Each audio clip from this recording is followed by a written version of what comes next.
Hi, it's Sarah here from Thriving Solo, and today we're going to have a little look at how you can build your client base and still keep your energy. So let's hop in here. So you're doing great work, and you just need steady clients without working your evenings and getting too tired to do anything. If you're like many of us, then marketing a healthcare business can feel uncomfortable because you don't want to be pushy. You're often working on this area when your energy levels are low, probably after you've already invested your energy in your client work, and the results can seem to be inconsistent. You hear about other people's success with Facebook ads or Instagram reels, but you don't get clients beating down your door. When I was running my own acupuncture clinic, I went through the same. All the YouTube marketing tutorials were saying to use ads, and so I tried it, and frankly, I just lost money on it. That wasn't where my clients were coming from. So today, I just want to give you a simple, energy-friendly roadmap for building a solid client base as a solo health provider. So who this video is for today is mainly solo practitioners that are trying to simplify. We don't want to get too overwhelmed by having too many moving parts to our business. We've got enough on trying to maintain our energy for our clients. So if you want a warm and calm, clear plan that feels sustainable, this should help you out. So I'm going to talk about a three-phase path to steady client growth and one easy step that you can take today. And also, I'm just going to direct you to my balanced business health check to help you find your next best step. Most solo health practitioners don't actually have a client problem, they have a marketing mismatch. You became a practitioner in order to help people heal, not to spend your days juggling social media, learning algorithms, or forcing yourself into marketing tactics that don't feel natural to you. But without a steady stream of aligned clients, it's easy to fall into the feast and famine cycle. 1 month you can be booked out, and the next you're staring at an empty calendar, wondering, where did you go wrong? Well, you didn't. It's not that you've gone wrong. It's usually either because you're trying to do too many things at once, or you're following strategies that are meant for big teams, not solo practitioners. Or possibly you're pouring energy into platforms or tactics that don't actually feel sustainable because they don't align with your values. And that's where a calm, clear system comes in, one that protects your energy and brings the right clients in consistently. So phase one is building a foundation. What I would suggest is that you define your niche and your promise. I know it's very tempting in the first place to want to be all things to all people, but you can still manage to help large groups of people, but the marketing needs to be directed.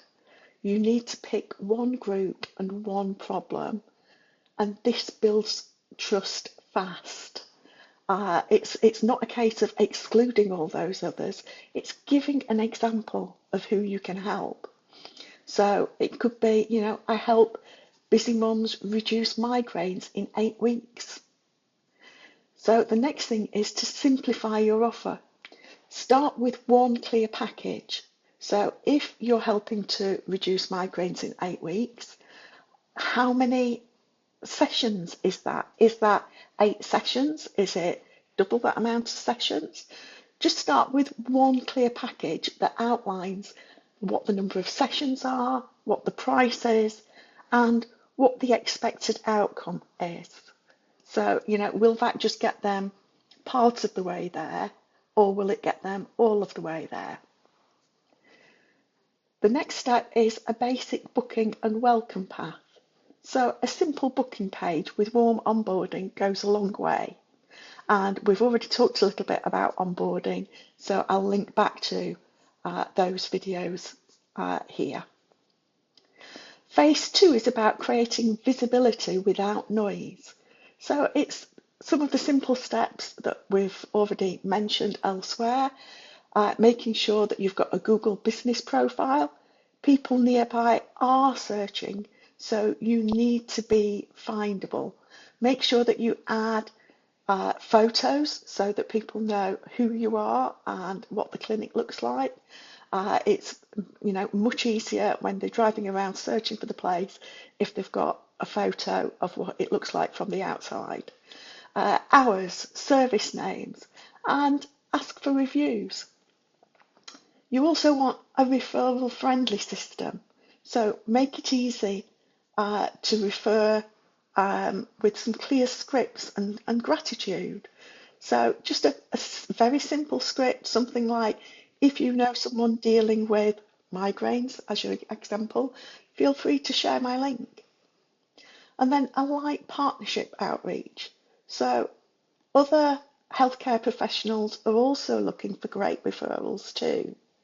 There's always going to come a time when somebody says, as an acupuncturist, I often had people say, I'd love to refer you, but my friend, won't have needles. Now, okay, I could talk about acupressure, but it was helpful if I had other healthcare professionals that I could refer others to. So start with, 5 aligned professionals in your area. Other physical therapists, maybe yoga teachers, whatever is aligned with your business. And then we move on to phase 3, which is about momentum and retention. So share some helpful content once a week if you can. Answer real client questions in Facebook posts or emails or short talks, whatever fits best for you. Create a smooth client journey. This is where we've talked about onboarding and the fact that onboarding is quite a long process. So, we want something with a welcome email, some simple intake, a care plan, and a clear path for rebooking. And we need to protect our energy. Track what matters. Don't get drawn into lots of different monitoring. Just make sure that you're monitoring the key things that are going to help you, your income, how many client referrals you've had, so that you know what's working. As I said, when I had a go at doing some adverts, I knew that they weren't working. I could see quite clearly that I wasn't getting a return on the investment there. So at least I knew to drop that. If I'd not been tracking that, I could have carried on throwing away more money month after month. So make sure that you've got some blocks in your schedule that you're able to have a review of where you're going and track your new clients, not just followers. So if you want help figuring out where your business might be out of balance, grab the free Balanced Business Health Check. It will help you see what you need to focus on next. You don't need flashy marketing or a huge audience, just a calm, consistent path that fits you. Start with one step and keep it human, keep it light. And next, we're going to go deeper into defining your niche and your signature offer. So stay tuned or join my mailing list to get it first. Thanks for stopping by, and please do take a bit of time out for your own self-care today.